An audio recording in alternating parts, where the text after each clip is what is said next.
All right. I think we're live. I hope we're live. Are we live? Looks like we're live. Oh, yeah, we're live. Perfect. All right. Okay. So I'm having to reshoot this video because my desktop audio was actually feeding into the audio of the stream. So it sounded terrible, but that's cool. Because it gives us a little bit of time. It gives Apple a little bit of time to have danced around here in the after hours in the post market. So Apple, there we go. There's Apple's earnings. So Apple lost earnings last quarter. They made $2.10. This quarter looks like they reported $1.52. So, that's a significant rate of change. Let's see how. I can't really see. What did they do before? Okay, so Q2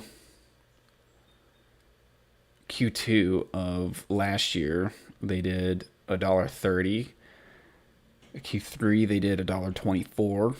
Q4 they did $2.10. So that was the peak. And then for Q1 of this year they reported $1.52. So that's a significant slowdown, right? We've gone over the top and now we are going lower. So I took a small position in SQQQ at the end of the day, just in case. But I am mostly uninvested. I am sitting on a lot of cash because I don't think there's anything good that I would want to own outside of like US dollars and midstream pipeline ETF, the midstream pipeline ETF.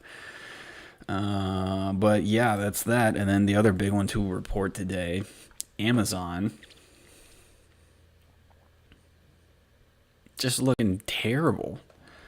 Closed at $28.91 and it's currently at $26.09. So $300 almost just gone. I'm not sure what that means for the market cap, but yeah, let's look at their earnings, right? So yeah, so Q1 and Q2 of last year they reported over $15 in earnings. Q3 they reported $6 in earnings, which didn't really affect the stock, as you can see. But then once you get into this year, they reported Q4 earnings, which was $27, which it'll never be better. That's an incredible rate of change. And then they just came out with minus $7.56. So that is, you went from a huge spike up to a huge spike down. And so the market's got to digest that.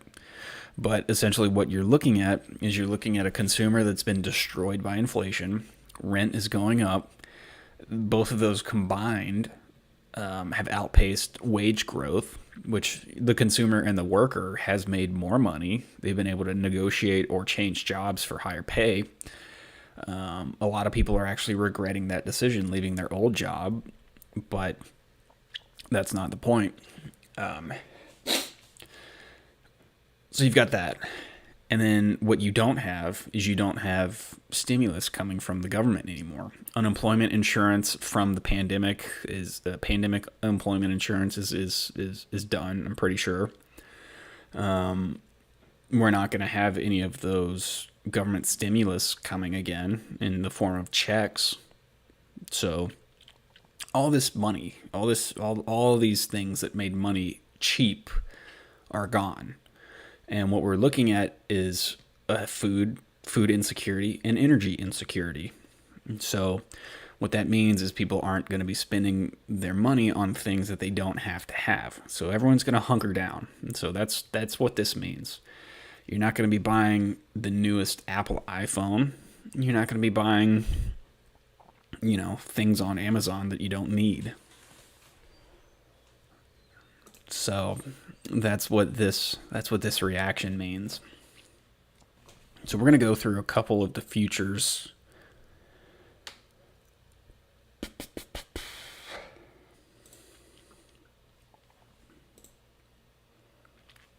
I don't want to see that one. So this is the 10-year. I actually want to see the 10-year yield.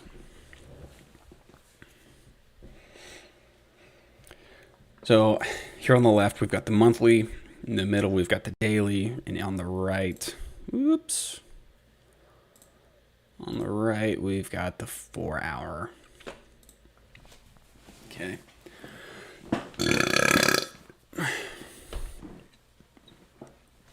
So what we can see on the daily chart, so the yield is bullish, for sure. But what we can see on the daily chart is that it is coming off of the upper Bollinger Band, and it is a little bit overbought. And so down here, if you look at the MACD, which is kind of a momentum indicator, and then you've got the squeeze here, you can see that the momentum for the yield, it's starting to go neutral from bullish. And so in order for it to go bearish, it's got to go to neutral. And so that's probably what we're seeing. So I've taken a small speculative position in TLT, in zeros. I'll be out. Like I've not had one winning bond trade at all this year. But on the daily, it's come off that upper range. And here on the 4-hour, we have just hit the upper range again. So potentially a spot where you could trade it.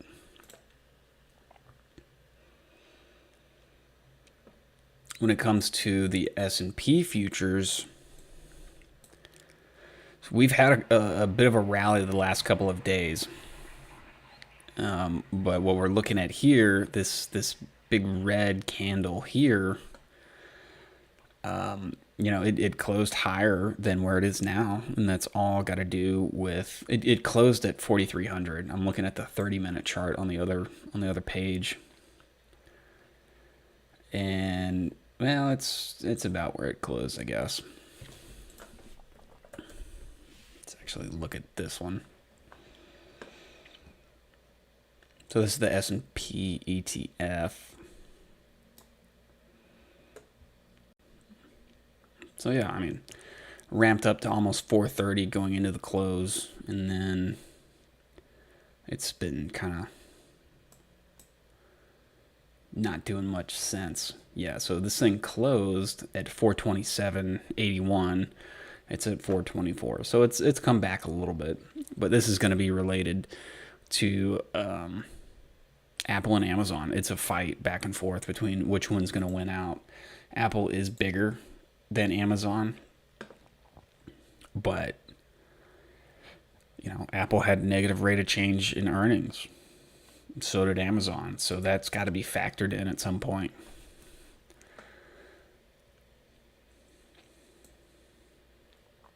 So yeah,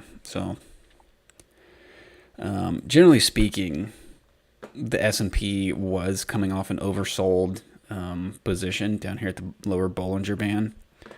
But when you look at the monthly chart, I mean, this thing is like, it's neutral to bearish.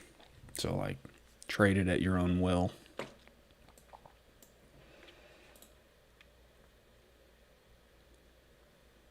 Same thing with the NASDAQ.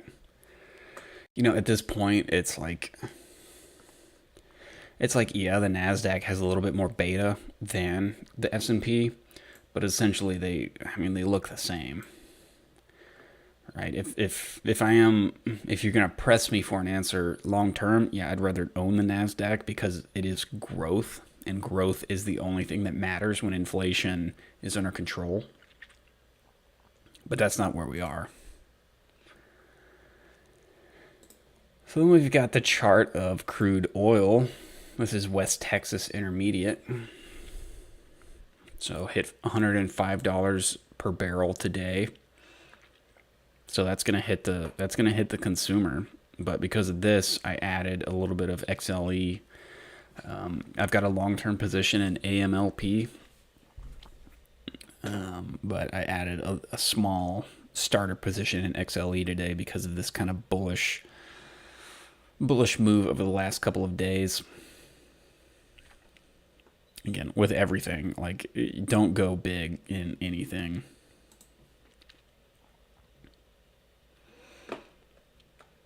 We've got natural gas here. So natural gas was down 5% today. So I did take a speculative shot at it yesterday, which I was up yesterday, but then it gave it all back today. But it kind of looked like the momentum yesterday was, I mean, it looked better than it did today. Still, it's definitely bullish. Like, that is a bullish trend on the monthly chart. So what I would do is I would wait. You know, if it's going to sell off or trade sideways, this lower Bollinger Band is going to be the best spot to add again. And so I would expect, if it goes sideways, I'd expect this Bollinger Band to, you know, probably meet up here at like $6.50, maybe $6, but we'll see. But that's how I would trade it. I took a small shot here in the middle of the range, but it definitely looks a little bit overbought. But this is the U.S. price. This is what we see in the U.S. This is not Europe. Europe is a completely different story.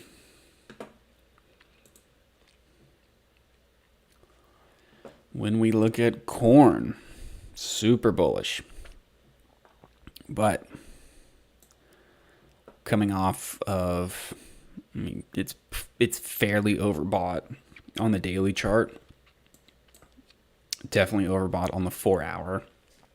So I did take a small position in that yesterday. I did close it out today for,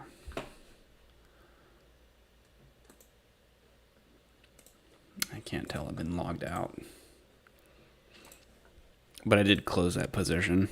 I would wait again for it to get down here between 740 and 760. And it'll get down there. And it'll go back up because we're facing a famine. Not in the U.S., but we are facing a famine of the third world.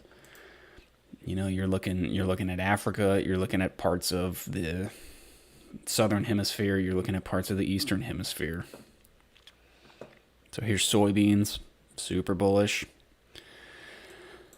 It's in the middle of the range, headed lower it looks.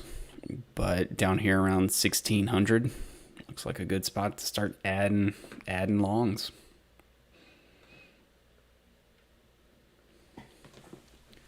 So those are kind of the grains. I mean, we'll look at wheat.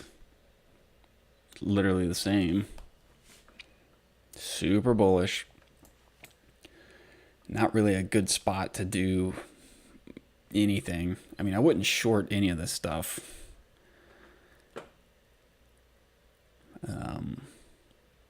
Because I think this transitory inflation is, I mean, it'll be transitory, but it depends on how long your timeline is, right? It's like inflation was transitory in the 1970s, but it took 10 years. So wheat it's easy to grow. It's easy to manipulate the price.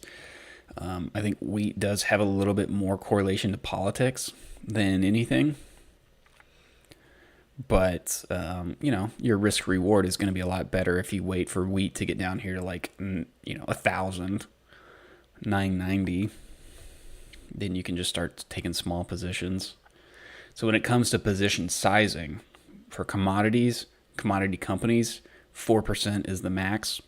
When it comes to equities, 6% is the max. That means in any one position, 4%, 6%. When it comes to fixed income, like your government bonds, your corporate bonds, investment grade, high yield, junk, those things, 10%. The position sizing is bigger because the volatility is lower. But you know, a good trade right now.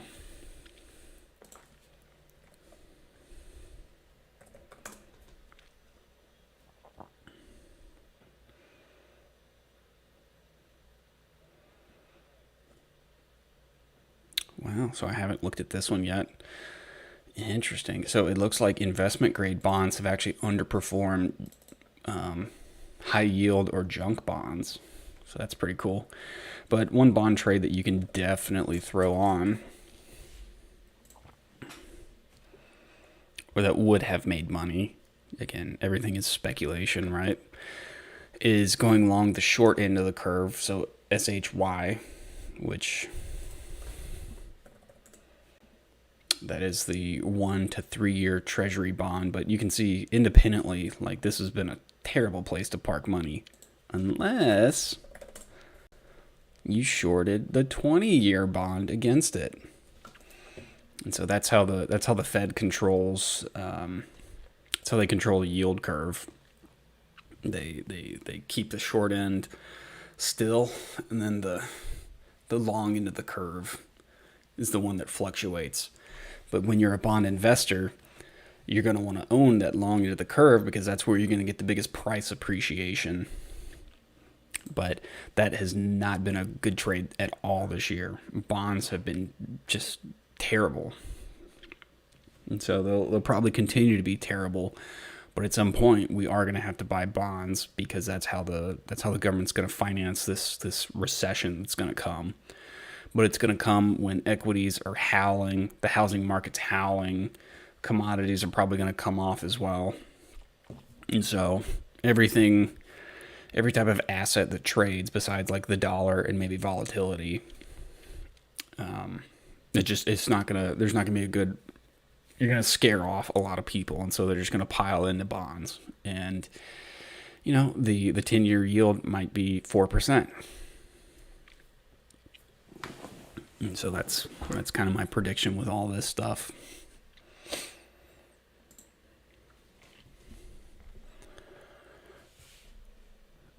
So that's bonds.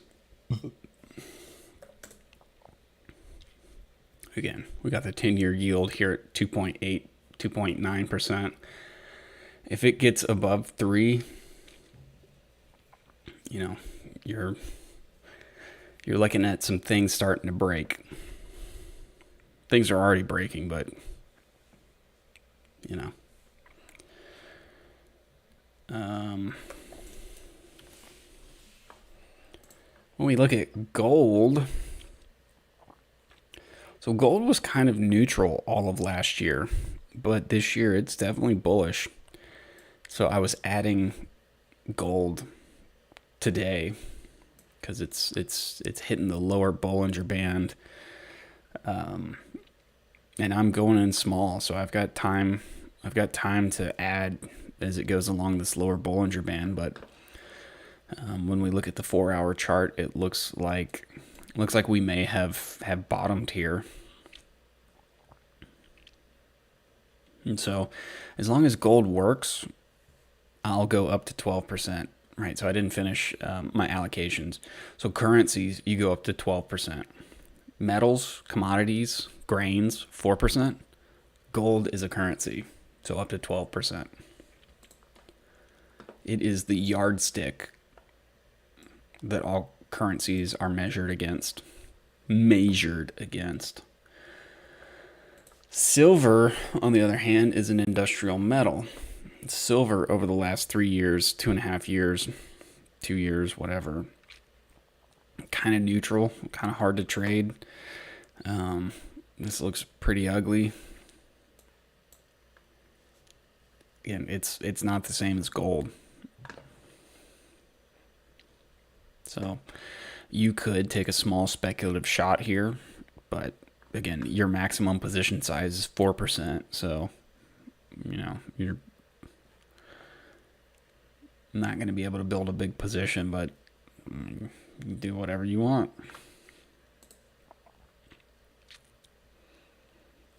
Copper. So copper, it is an industrial metal. It is kind of really reliant on China at this point because the Fed is going to raise rates and they're not stimulating for the rest of the year. So you're essentially betting on China, and China is in lockdown. So I think the price of copper's probably got a good chance of coming lower. And then I think you see China start to buy it. but the Chinese currency is going to be devalued. So, like, how much are they actually going to buy? That is the question. So, yeah. And the last one I want to look at. This is the VIX futures.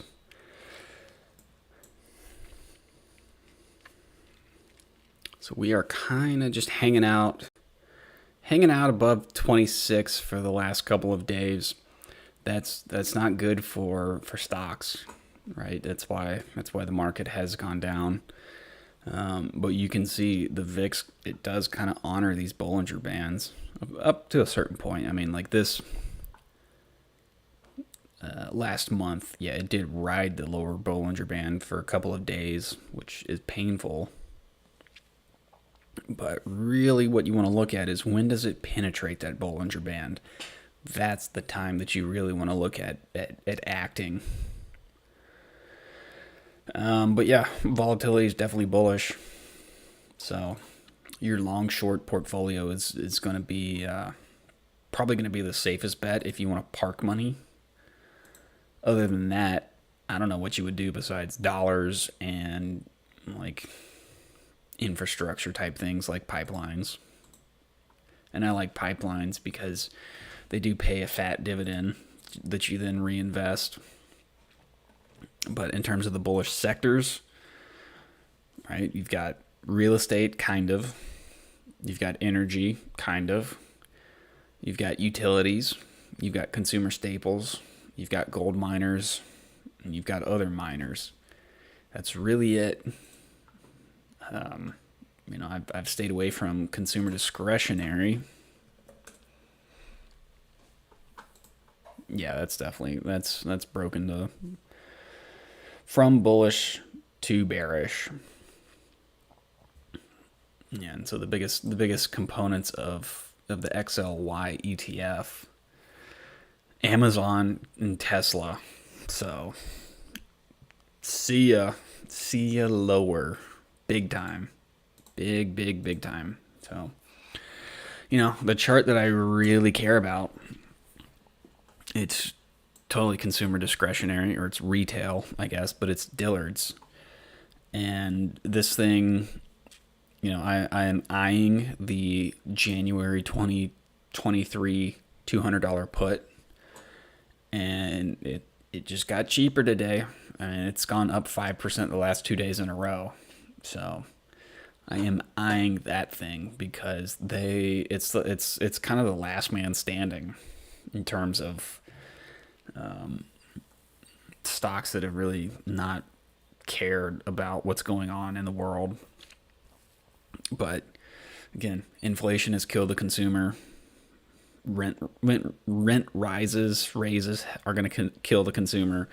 We're not getting stimmy checks, and the stock market's going down. So the consumer is going to be down and out. And I don't know if Dillard's has priced that in yet.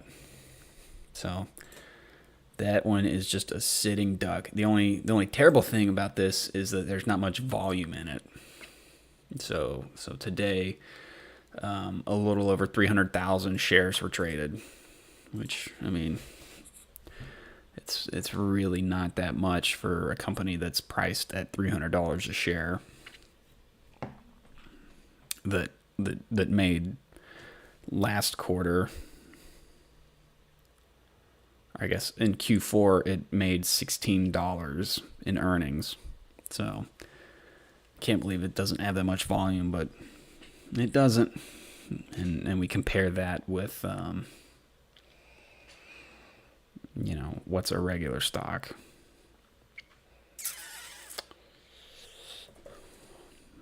Salesforce, right? 10 million shares transacted today in Salesforce. So that's what I'm looking at. Not a very bright outlook on the future, but hey, if you short it, everything looks good. All right. So my goal for this channel is do morning looks at couple futures, and then something similar to this after the market. So we'll see everybody in the morning.